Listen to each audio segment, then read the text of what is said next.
mas matagal ang ritual na ginagawa ni Anne. Kaya naman mas madali silang makakapasok sa kwarto. Agad kong ibinalitahin kay Mang Del na tinutunan naman niya. Alas 7 ng gabi ay sisimulan na namin ang aming plano at wala nang makakapitig pa sa amin. Akala namin ay magiging maayos na ang lahat. Ngunit mali kami sa aming inakala.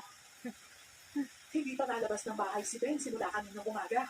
Kaya hindi ko siya makausap para puntahan ako dito sa paniman at para matulungan. Saan sa kanila. Pagkakaroon ko na mas pipiliin ko ng 3.0. ano kung mangyari dito.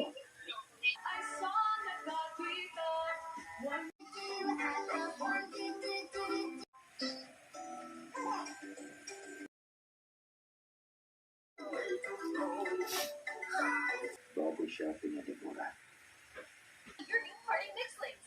There's 4 magical teams. Video na naman. Sasabihin mo na lang sa tatay ni Steph na nandun.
Does this egg belong to you?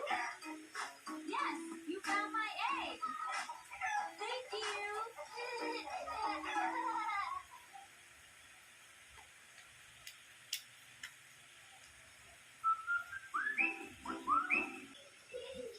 Huwag mo nang subukan kung sasahin yung mga bagay na may katanungan ka. Sa kuryosidad ko, nilapit ko ang aking tenga sa pinto ng aming kwarto. Inarin ito kung para bang apat ng isang tubo. Ano na, Jacob? Ano kasi yung mamulan? Bago ka nakipagdadalan hanggang gabi sa anak kong taga Manila. Nako, si Jacob. Si Jacob pala na nakatira doon sa bahay ng makukulang? Makukulang? Dito sa amin. Pagkatapos lumuwas ng Maynila at mabigyan. Ngayon kami na nakapit bahay, hindi siya makita. Nalaman yun. Ano ba nangyayari sa'yo?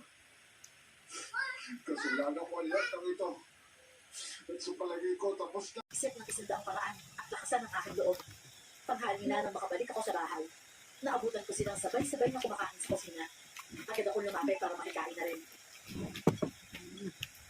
Mukhang napapadalas ang paglabas mo, Cindy. Oo nga eh. Dahil kasi nakakausap sa labas. Sarap din nakakapagtungan. Bakit mo naman yung mga narinig mo kasi mga sa labas? Kasi nung kanina? Meron ba? Parang wala naman. Ilang segundo rin kami nagkatinginan. Nakarabang may gusto ko sabihin sa bawat isa. Pagkatapos ng aking mga nalaman, galit na lang ang nararamdaman ko sa babae ito. Bakit niya kailangang humantong sa ganitong pamamaraan?